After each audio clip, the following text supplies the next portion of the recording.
This morning, Labor's releasing our fully costed and independently verified fiscal plan. It contains our election policies and it indicates how they fit within the updated pre-election fiscal update spending allowances. Budget 2023 and the pre-election fiscal update provide the costings for the government's existing work program over the forecast period. So what we're looking at today, as I indicated yesterday, are the costings for the policies that we've announced during the election campaign. And this announcement today confirms that those will all fit within the spending allowances identified. We're doing this on the day that overseas voting opens. We believe that New Zealanders here and around the world should be able to verify what each party is offering and that their plan stacks up and that what they spend can be met with the revenue that they're intending to raise. It's now commonly accepted that National's tax plan doesn't add up, and that's evidenced by the News Hub poll last night, which shows New Zealanders don't believe that it does. That they simply cannot raise the amount required to fund their tax cuts is now clearly evident.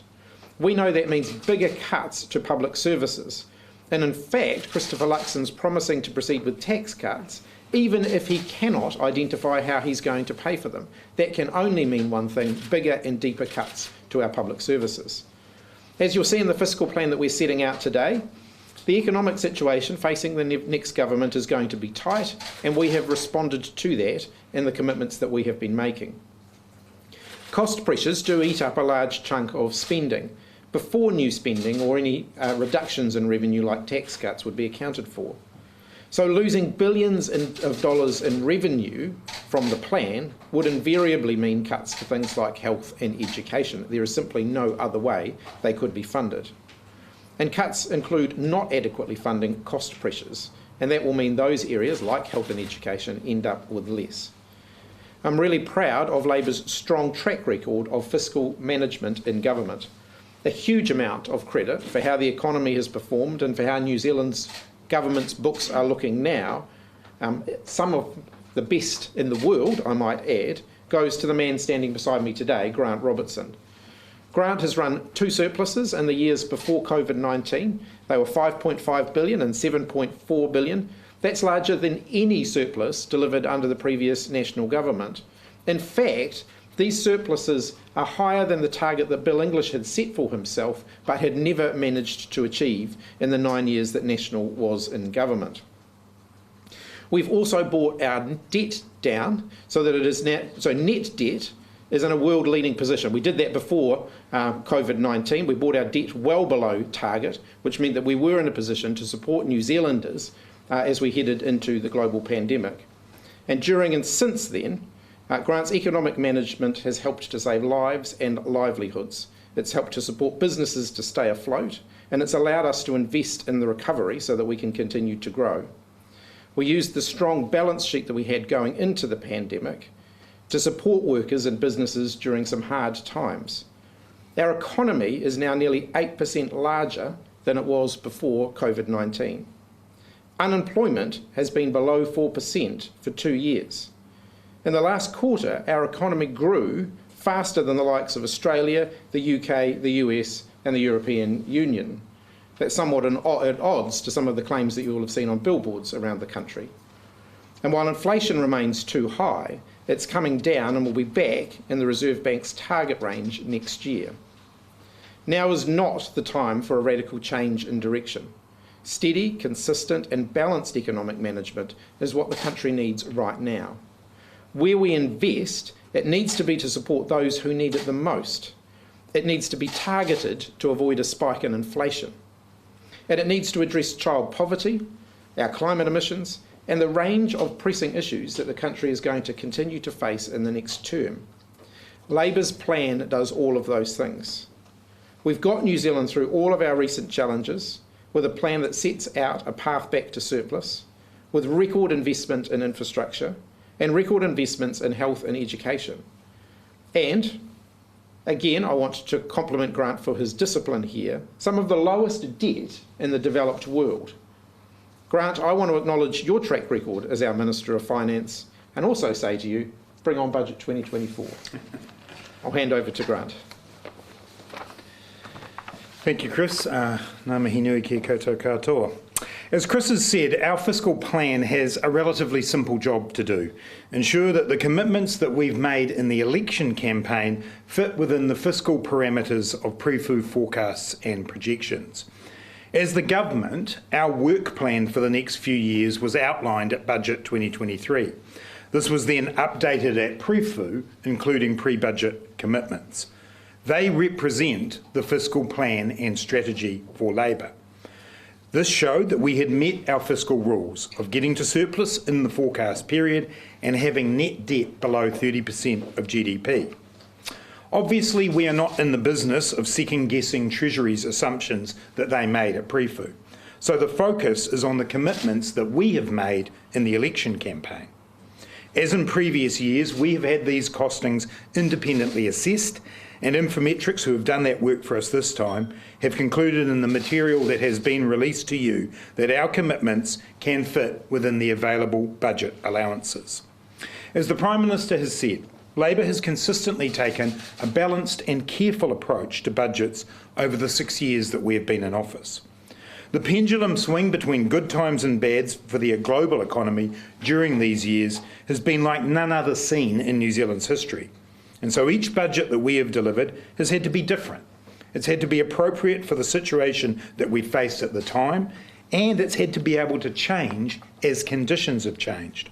And I am proud of every one of the budgets we have produced. I think back to just the start of this year. We had set the indicative budget allowance track back in December, and we were tracking nicely to be within that. And then New Zealand experienced the second largest natural disaster it's ever had, and it hit this city in Auckland and this in the North Island more widely. Now, we could have ignored the immediate need for a surge in investment to help businesses to get through, for silt removal, for rebuilding schools and hospitals affected by the flooding. We could have said, we've set the allowance already, please come back next year. But of course we didn't do that. We used our strong position to be nimble and able to adapt and respond to what was in front of us. New Zealand is one of a handful of countries to have had our credit rating upgraded during COVID. That's because despite the extra investment, like the more than $20 billion that went into the wage subsidy scheme and the billions of dollars that went into the health response, or for support for sectors like tourism or regional development, the rating upgrades occurred because we were consistently recording lower debt than the countries we compare ourselves against.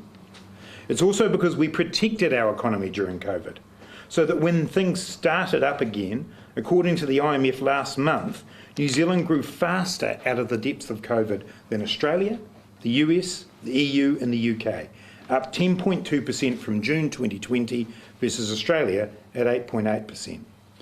And while others catch up, we're now able to go through a period where we do focus on bringing inflation back down, while making sure we can prioritise the investments in areas that Kiwis care about the most, like health, housing and education. And that's what this fiscal plan does. Our priorities as a government under Chris Hipkins' leadership mean that we're focusing our election commitments at targeted cost of living support, at building a stronger health sector, at addressing climate change, and becoming more productive and growing the economy so that Kiwis can earn higher wages.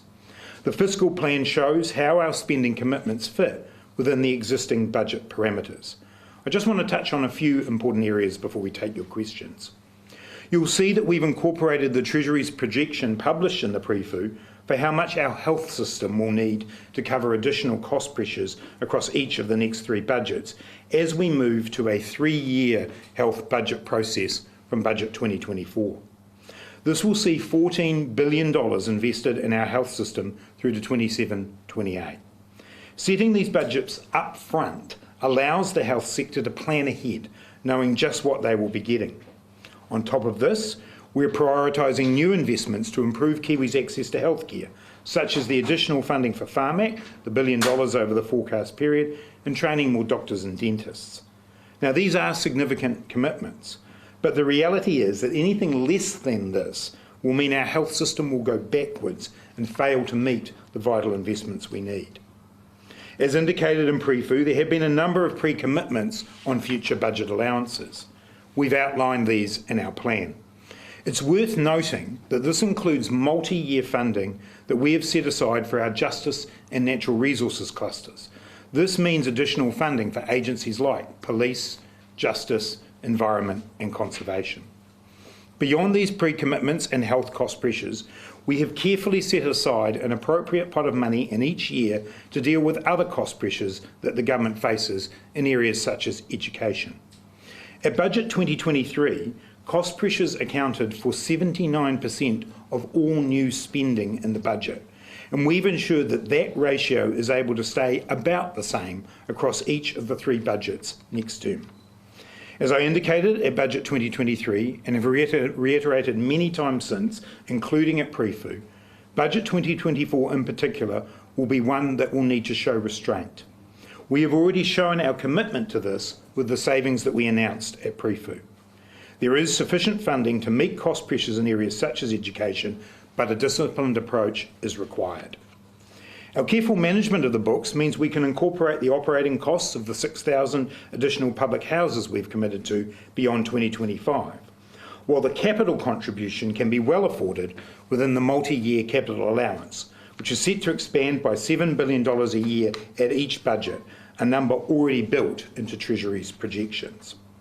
Now, funding cost pressures is not sexy stuff, but it's the stuff that governments have to do.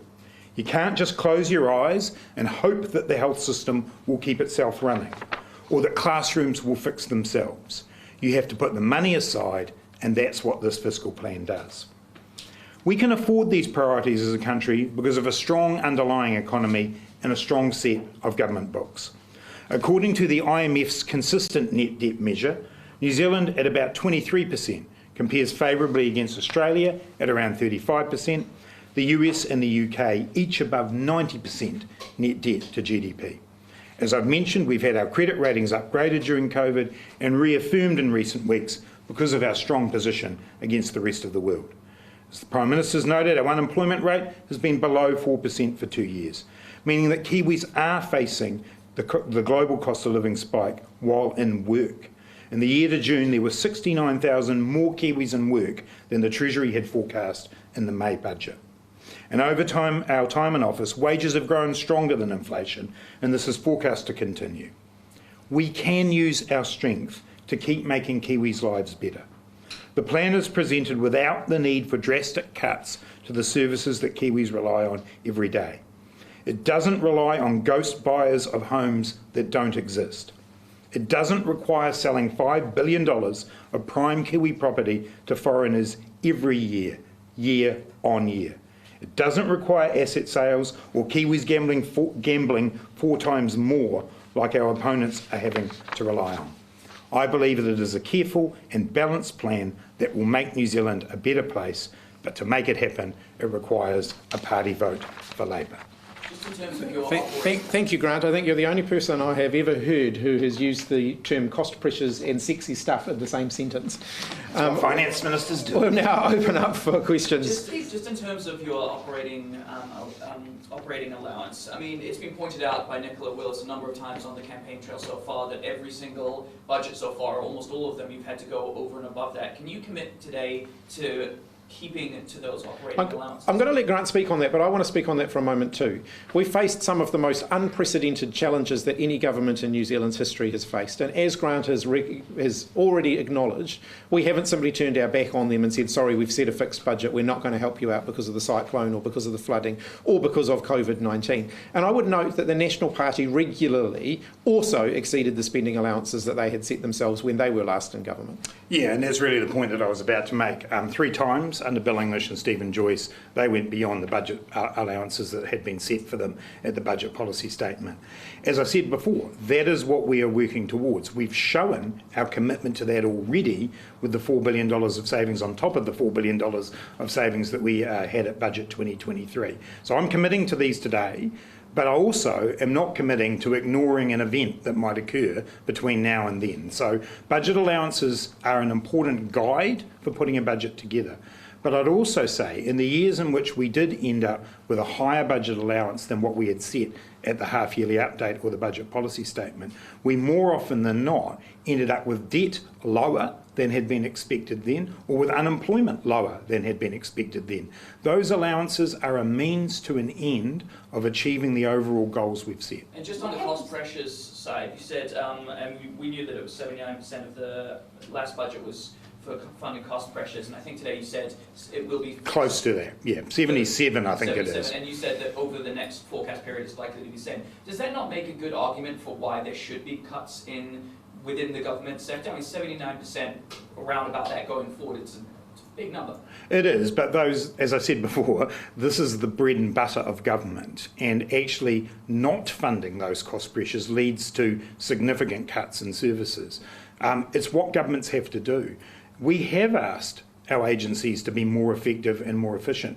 We actually set up the Fiscal Sustainability and Effectiveness Program in May, and that has identified where we can find some immediate savings, and now we've also asked for those 1 to 2% savings from here. So we absolutely want government agencies to be more effective and more efficient, but actually funding cost pressures is what governments are here to do. Given how tight the operating allowances, what happens when there's more natural disasters, another pandemic, something else that comes along? You don't have any money there. What are you going to do? Oh, well, we deal with that by using our balance sheet, which is exactly what we've done in the past. The point I'm making there is more that these are the allowances that have been set out. They're the allowances we're committed to. But I'm also not going to stand here and say it will never change, because you deal with that. We deal with that by making use of the balance sheet we have, and our level of net debt is low relative to the rest of the world, and so it means we've got headroom. The target we've set ourselves, the fiscal rule, is that 30% level. We're expected to peak at 22. We're at 18 at the moment, so we're well away from that cap. So we can manage the unexpected because of the careful management we've got. But there's been a lot of talk of fiscal holes. Are you 100% sure there is no fiscal hole in this plan? Absolutely, and it's important to remember what this plan is. We've been the government. We laid out our plan for the next few years in May at the budget. Had a whole lot of interesting and exciting new initiatives, as well as the cost pressures in it.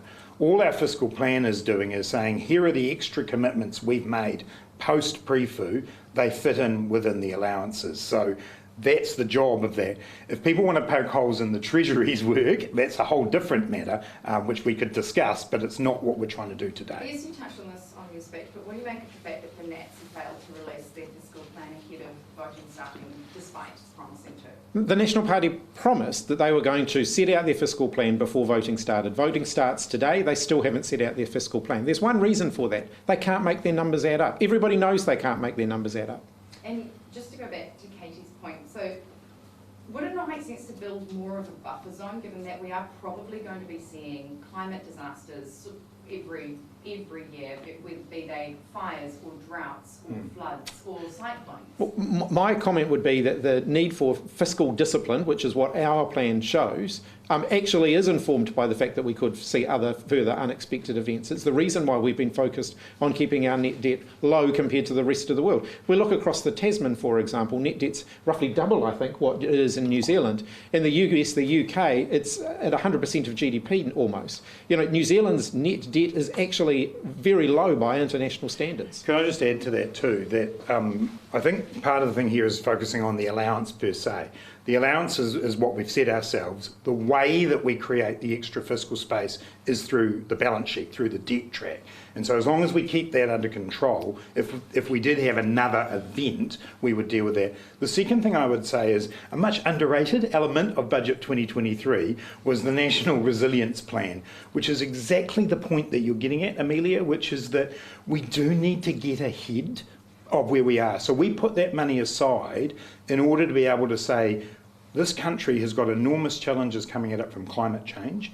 We need a plan that gets us ahead. Now, we were developing that idea, and then the Auckland anniversary weekend floods and Cyclone Gabrielle hit. And so the initial focus of that plan is now making those communities more resilient, dealing with adaptation issues. But there is more funding over the forecast period to try to start getting ahead. You've also got 660 million of leeway in the next year. if there's something else that happens, you're going to have to borrow, right? Like this is almost... Correct. But again, the budget allowances are the envelope of funding that we're working to put our budget together. It's important to remember that that 660 adds to $2.7 billion that we've set aside for cost pressures. So that's, all of the health pressures are counted, all of the pressures in police, justice, environment, they're all counted already. So the 660 covers off areas like education. And if you look at last year's budget, there was about $150 million of new spending per annum for education. So there's plenty of room within the 660 to do that. As the former Minister of Education will tell you, the big cost in the education area is salaries, and we've dealt with that. There's a pre-commitment here in the numbers in front of you for that. So it will be tight, absolutely, but we've provisioned for the big cost pressures the government will face. And so we have the cost pressures that you discussed, of 70% of the allowances going forward on cost pressures. Are most of the cost pressures met from the pre-commitments? Because it seems like the pre-commitments Yes, are only... the short answer is that Right. is yes. And so the other sectors, sort of other parts of education that are not salaries, defence, Yeah. etc., etc. That's what comes from the 660, Right. that's correct. But as I said in the answer I've just given to Glenn, that if you look at education, the big burden there is salaries, and we've dealt with that. It was about 150 million per annum from here. There's room. Right, so you think that everything that's not in the pre-commitments can be managed within that six? It will be, and that is the work we're doing. Now, that will require significant discipline, and this reminds me a bit of Budget 2018 when we came in. We had a number of pre-commitments in those days because we're in opposition. It was called the 100-day plan. We did all of those things, and then when we sat down to do Budget 2018, many of my conversations with my colleagues were extremely short because I said, well, we've done that there. That will be a similar situation for B24 because we have $2.7 billion, a lot of money, going into health and those other areas I've just mentioned, and an envelope of money for the rest of what we need to do. And so why did you choose Infometrics to look at this plan?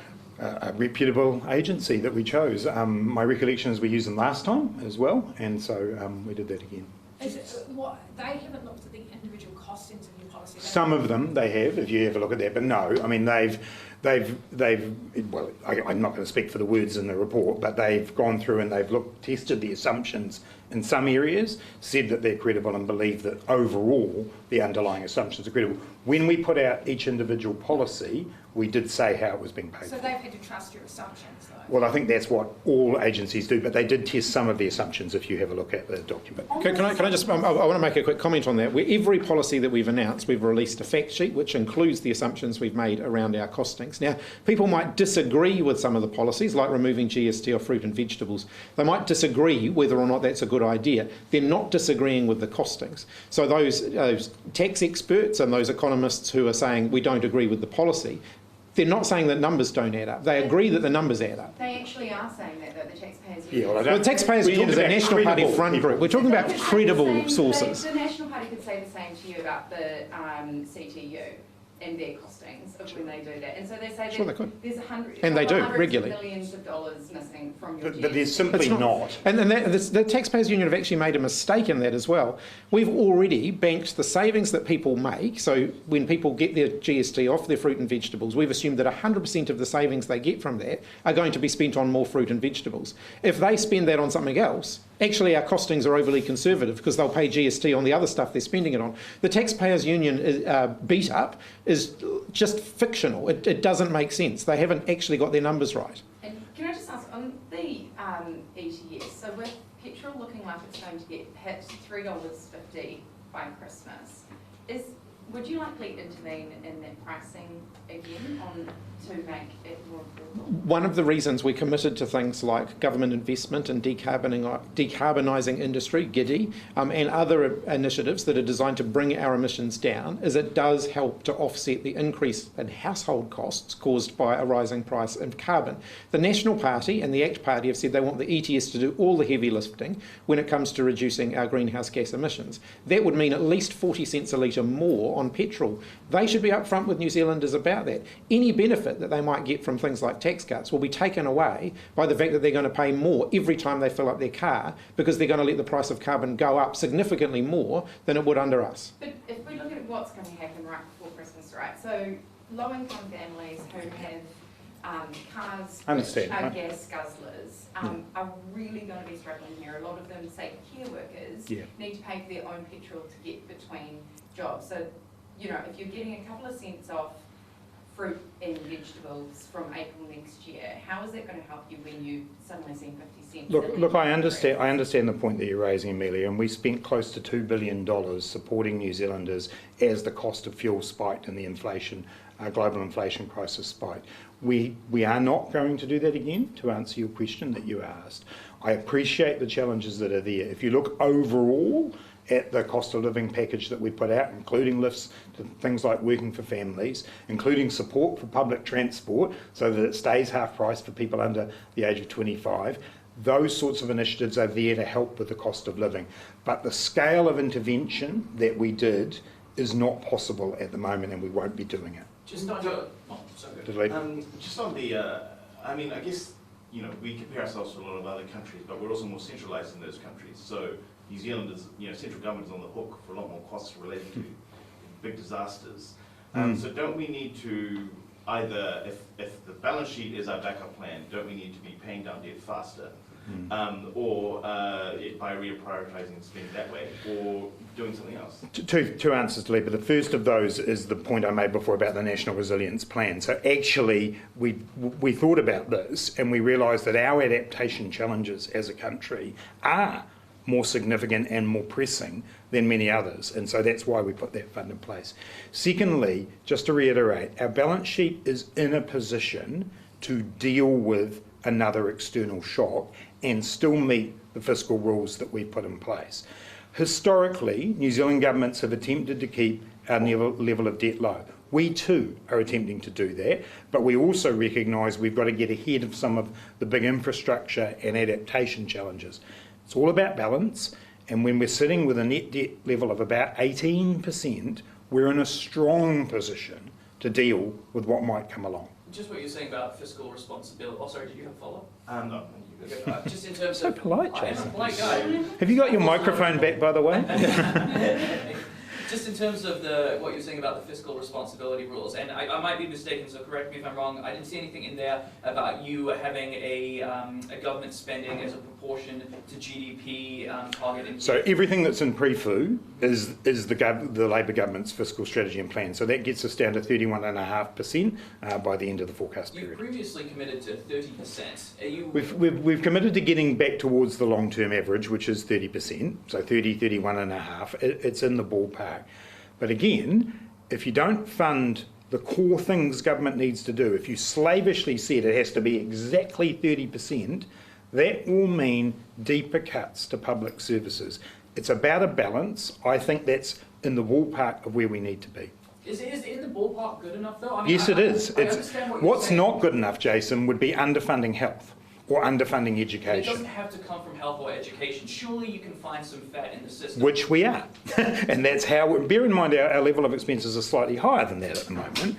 And so we're on a trajectory down there. And part of the way we're doing that is asking government agencies to be more effective and efficient, hence the 1 to 2% savings that we've asked for. Is it a case of, you know, superannuation slowly rising, health costs of an ageing population slowly rising? Is it the case that potentially over the next decade New Zealand just gets used to slightly above 30% of GDP as the level of stable core crown spending rather than slightly below 30% of GDP, which was last year? And I think you make a good point here, Thomas, that we ended up towards the end of the national government in the 28%. You know, I would argue that wasn't sufficient to fund the quality public services New Zealand need. Now, we're not talking about huge differences here, but being up at that 31 area is a good place to be. Of course, I'd like to see it come down a little bit further from there, but I've got to balance that against what New Zealanders need to be able to live their lives. Katie? Consumer confidence remains really low. People are still feeling very down about where the economy is, about where their own financial situation is. Why should they really have faith in you standing here saying this?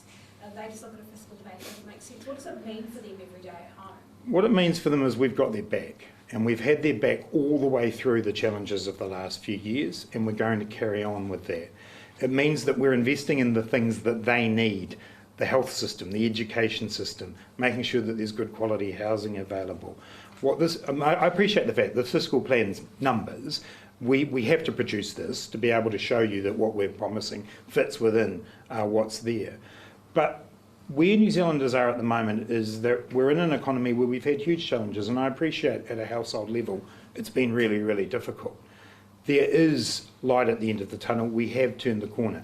We are now seeing economic growth. Interestingly, in the most recent business confidence surveys, that is turning around, and I think consumers, as inflation starts to come down more, will feel more confident, but they're expressing their views about the situation we've had. What do you enjoy about being Finance Minister? I love numbers.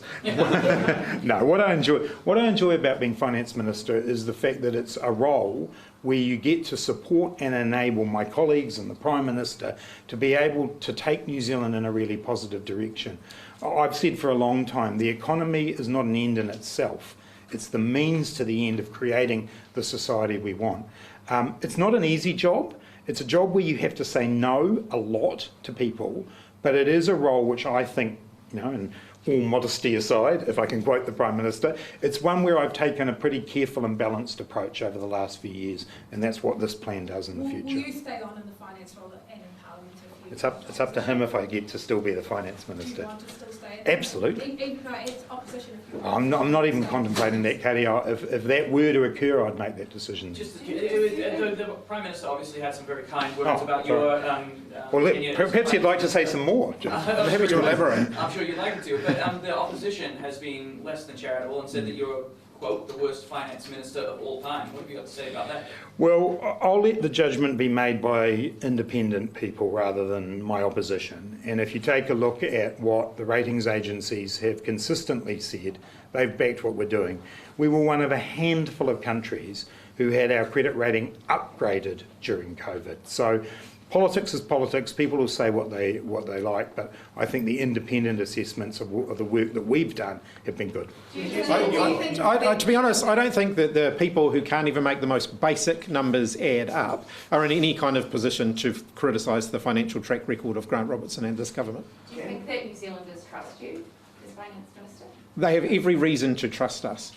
We have managed New Zealand's economy responsibly through some of the most difficult and challenging circumstances the country has seen in any of our lifetimes. This table of new commitments, can I talk about the GST policy? It is so expensive, 2.2 billion. When you look at every other commitment, most of them are under billion. You could, build thousands of new state houses. You could hire hundreds of extra police officers. Why is that a good use of money? It is a change that is going to make a practical difference. It sits within the 10-point cost of living plan that we have set out. I have been to the I do my own supermarket shopping, and I have seen families walking through the fruit and veggie aisle without buying anything because they can't afford it. This will make a practical difference to them. The capital allowance is quite large. Are you at all concerned about the capacity pressures in delivering on that spending and I guess if National were looking to make some numbers add up, it would be an obvious place to look to fill it. What would that look like? Yeah, I guess the challenge for the National Party would be if they were to take that approach, what of our critical infrastructure needs are not going to be met? Are they not going to build state houses? Well, actually, at the moment, they're committed to stopping building them from 2025. Are they not going to invest in our hospitals or our schools? So each budget, the way it works is that that's the money that's effectively set aside via Treasury's fiscal strategy model. Then at each budget, we have a little bit of debate, and one of the debates we have is about capacity. And so we try to make sure that we match that up. We've had really good delivery of things like education capital spending, defence capital spending. So we've been able to make that work. But that's the starting point for the conversation at each budget. So you're confident $7 billion a year you can solidly deliver on? We have to be, because New Zealand's got an infrastructure deficit. Question just about the health cost pressure funding. That's you, Te Whātua and Treasury have worked out that number as that's what it takes to keep the lights on, right? So, National's fiscal plan is apparently coming in the next couple of days. Oh, good. Is it? So we did this morning. So if the number is lower than that, that's the point that I made when I spoke was that is, as you say, I think it's page 50 something of the pre-fu has that number in it. It is the assessment that's been made, and it's what we're committing to today, and then we're adding to that with the other health commitments that we've made. Anybody who thinks that they can fund the health system for less than that is going to be on a very steep, slippery slope. I have to say, it's exactly what we inherited. So we used to have a debate about whether health spending had gone up every year under the previous national government. That wasn't the right debate. The debate was it getting even close to meeting the effective line that was drawn in the pre-fu? It didn't, and it meant that we underfunded the health system for what it needed for years. We've put extraordinary sums of money into the health system over the last few years, and it is the reality that we have to keep putting money at this level in. So yes, one of the tests for the National Party's fiscal plan will be, have they put enough money in for health? Can you explain your assumptions around the ETS revenue and why will you have enough money to serve, I guess, for your promises? Oh, absolutely, we will. And you will have seen in the calculations there, we've added in the extra year, which is what would happen when we come to a new budget. And I think it's 1.48 billion or something like that. And we've left a buffer in there, so there is a buffer. We're very confident about that. The carbon price has been sitting around $60, and we're confident that we can make the assumption that that's the amount of money that's coming in. And we've laid out the commitments we've made that are costs against the SURF, and there's a bit of money left over. So you don't think that ETS revenues will decline? No, I don't. In fact, they did, and now they've come back. Just a question on tax. Jacinda Ardern committed to no new taxes last term. Is that Labor's commitment again for next term? We've set out our tax plan. We set it out some months ago, which makes it clear what taxes we would and wouldn't consider in the next term of Parliament. So there are some areas, for example, the digital services tax, where we've been really clear that is on the table, that is something that we're going to progress with. But things like a capital gains tax and a wealth tax are not. But over and above the things that have been published today in the fiscal plan, nothing in addition to that? We have no additional plans there. We have said, there are things in there where we've said, there are fees and levies, for example, which government adjusts regularly. We'll continue to do that, as every other government has, but we don't intend to introduce significant, new taxes or levies. Who's to say what significant is? I mean, that's Well, a lot of gap. We've given people an indication in our plan of what that looks like. Is Labour relying on the digital services tax in any of this plan? Yes, we are. It's baked in, but it was baked in at pre-fu, so yes. we're not changing what pre-fu did with that. Do you know when it will actually kick in? So two ways that it'll kick in. One is via the actual tax that we're proposing, which would come in from the 1st of January 2025. The other way would be if we actually finally get an agreement at the OECD for a multilateral agreement between now and then, but probably by the time we brought it in, it would be a similar time frame. But just to reiterate, nothing's changed from pre-fu there. Have you factored in that there could be tariffs as a pushback from the digital service tax? So, as officials have warned? yeah, so a number of other countries have had that threat as well, and the US has not followed through on that threat. Obviously, there's, that would be something we would have to cross if it occurred, but I don't believe that it will. And bear in mind, our priority here is the multilateral agreement. That's what we want, but like a lot of other countries, we've come to the conclusion that if we can't make that work, we want multinationals to pay their fair share of tax. So we're confident in this. A lot of other countries in the same position as us. With the There's cost a of capital, comparatively small number in there for unannounced policies. So you've still got a couple more to come in the next couple of weeks.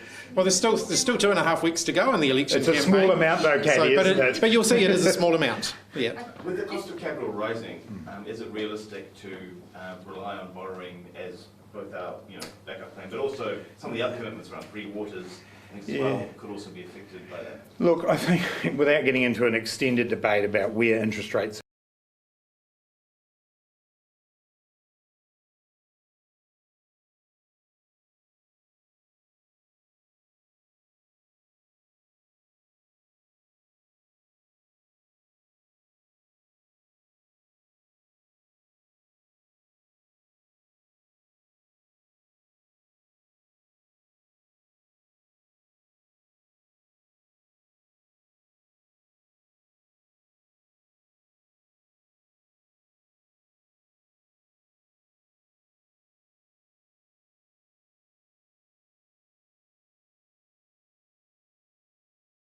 and we've also indicated how we're dealing with that with the additional commitment we made around housing. So that's factored into the operating costs that we've got. So I think there's still no shortage of capital globally. I think most people would agree with that. There is capital out there. We've had conversations, the likes of the BlackRock one and others, about people who do want to come in and support some of the initiatives we're doing. And on Three Waters or affordable water reform, I think you'll find there that the state of those entities is such that we are in a strong position to borrow. Clearly interest rates are higher than they were, but they are forecast to come down. And sorry. with open, with, oh, sorry. I was going to say slightly left field question. Are you concerned about the slowdown in China? And if it turns out to be worse than people are expecting, how much will that affect your numbers? Well, they're the big economic forecasts that the Treasury do. And as I said at the outset today, we're not second guessing anything that Treasury's done because we don't actually get to do that in any case. When it comes to China, it's one of the reasons why the diversification of the New Zealand economy is so important. One of the reasons why the 7 new or upgraded free trade agreements that we've done over the last 6 years are important. We must diversify who we sell our goods and services to and what those goods and services are. China will always be an important market for New Zealand, but the volatility that's present there is every reason to pursue that diversification strategy hard. And with voting opening today, you worried that time's running out to turn popularity around? Overseas voting opens today. Voting for other New Zealanders is still a few days away, and we've still got a lot of water to flow under the bridge before polling day, which is still 2.5 weeks away. And leaders debate tonight. Yes. Have you had any special preparations for this evening? I have been, going back and I've been going back and reading over my notes, and I'm looking forward to tonight's debate. Feeling confident? It'll probably be a bit different to last week's debate. It's a different format, so yeah, I'm looking forward to it. Given how tight the numbers are, why not just suck it up and cancel big projects like light rail, unpopular projects? Why not actually just say we need that money elsewhere? If you look at light rail, if you look at some of those big projects, the second harbour crossing in Auckland and so on, these are longer term projects, the cost of which is actually going to be, the bulk of the cost of which is going to be some time away. We're going to continue the same approach that previous governments have taken when it comes to major infrastructure projects like that, and that we've funded instalments over a period of time. That's how we've funded big projects in the past, and that's how we'll fund those ones. Would you be happy for light rail to be a PPP? If that's what's required? We haven't locked down how we're going to, the preferred funding option or even the preferred, construction option yet. So PPP is, you're not opposed to it? Look, we haven't taken options off the table, but we're going to look for the most cost-effective option. Just in terms of, discussing threats to these assumptions, if you hypothetically, in the next few weeks, got a call from the Director General saying this next strain of COVID-19 is terrible, just as bad as the original one, and you had to do it all again. You're triggering him, Thomas. I don't want to... You just sent a shiver down my spine. I don't want to psych you out before the debate, but Thanks for that. If you were given those same numbers, those same forecasts of deaths with the new variant, would you feel confident to do all of that again? My message to New Zealanders is that whatever circumstances we face in the future, whatever phone call you get from the Director General of Health or whether it's from the Director of the Emergency Management Agency, we are in a good position to be able to support New Zealand through that, and we have a proven track record of doing that. Can I just ask a cyclone-related question, please? Yep. I guess I'm the minister, so yes. Flood-affected residents are concerned huge piles of silt now sit on their land forever. Can you commit to more money for the silt recovery task force? They say they need a lot. Yeah, so we've just, in the last few days, as you'll be aware, committed to an additional $10 million. That comes on top of a recent transfer of another $12 million, which comes on top of $70 million there where we originally put in. When we started this exercise, we were told that the total bill would be $80 million.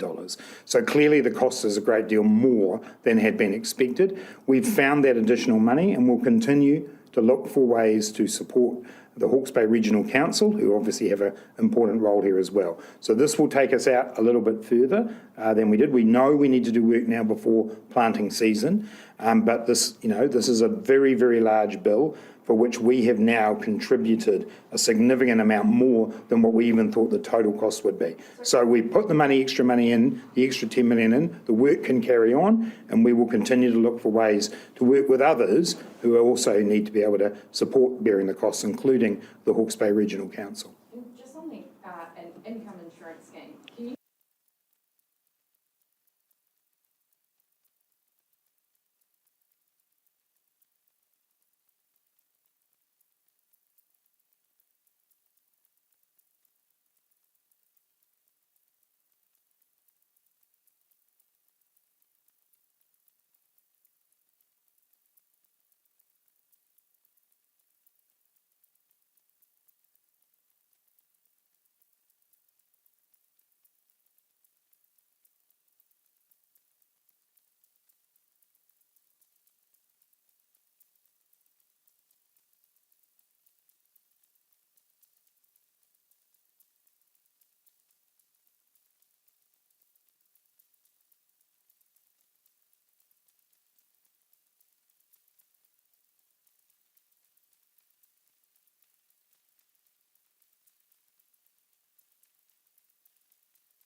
The Reserve Bank's been clear about its belief about the direction of travel.